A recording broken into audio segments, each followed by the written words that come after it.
The neon lights of Shinjuku bled through the rain-streaked window of the Tokyo Cafe, but 34-year-old Kenji barely noticed them. His eyes were locked on his laptop screen, tracking the slow, agonizing drain of his finances. Despite earning a respectable salary as a software engineer, Kenji was trapped in the rat race. He was living paycheck to paycheck, his bank account hollowed out by convenience store runs, impulse tech purchases, and expensive dinners. To numb the stress of 60-hour work weeks, he felt like a man running on a treadmill that was slowly speeding up. "You are breathing too loudly, Kenji," a voice interrupted. Sitting across from him was his aunt, Emmy. She was a retired accountant from Kyoto, a woman who exuded a calm, unshakable serenity that Kenji deeply envied. She possessed that rare kind of wealth that didn't flash or brag, the wealth of absolute time freedom.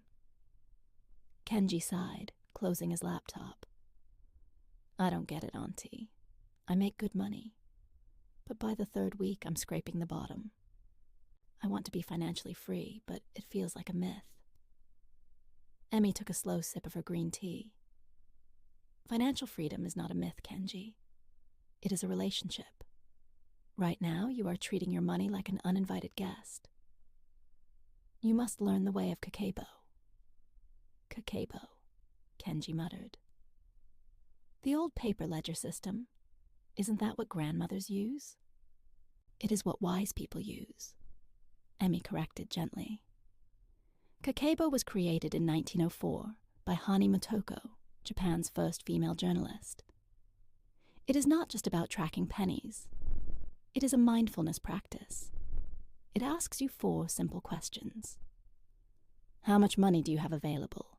How much would you like to save? How much are you actually spending? And finally, how can you improve? Kenji picked up the pen, the reflection of the neon lights now looking clearer and more beautiful. Amy smiled gently at Kenji as he wrote his first entry. A new perspective on his life was finally beginning to take shape.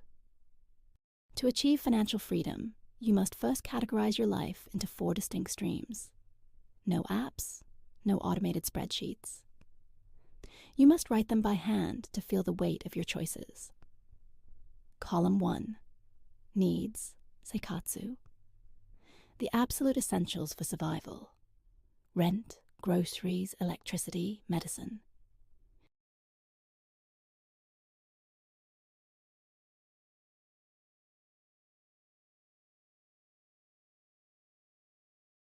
Column 2. Wants, yoroku.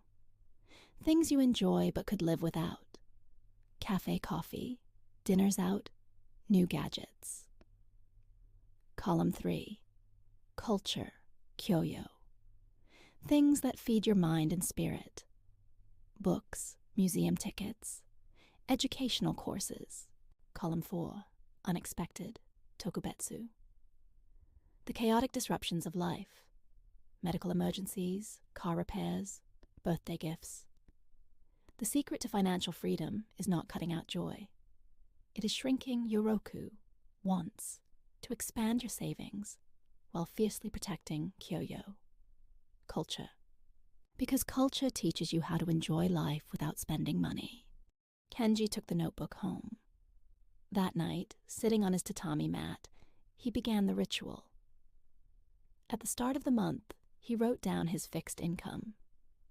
Next, he deducted his absolute savings goal, a non-negotiable 25% targeted for his financial freedom fund. What remained was his actual spending allowance. Every single evening, Kenji spent 5 minutes manually writing down his expenses. The first week was painful. He realized he spent nearly $20,000 a week just on mindless snacks and automated subscriptions he didn't use. By writing it down, the phantom drain became visible. But Kakebo truly changed his life through the 24-hour cooling-off rule Emmy had taught him. When he wanted a new Y80,000 tablet, he wrote it down in a holding page in his Kakebo. He had to wait 24 hours. If he still wanted it, he had to ask himself, does this item bring value, or am I just bored? 9 times out of 10, he crossed the item out. Kenji finally found clarity and peace in his financial journey. Kakebo, the art of mindful spending. 6 months of disciplined Kakabo transformed Kenji's financial landscape. He hadn't just stopped spending, his mindset had shifted. He embraced the Japanese concept of wabi-sabi, finding beauty in simplicity and imperfection. He cooked simple, nutritious meals at home. He spent weekends hiking in Mount Takao instead of drinking in expensive Roppongi bars. His savings rate plummeted his expenses and grew exponentially. He funneled his accumulated cash into low-cost, diversified index funds, allowing compound interest to take over. 1 year later, Kenji sat in the same cafe with Auntie Imai.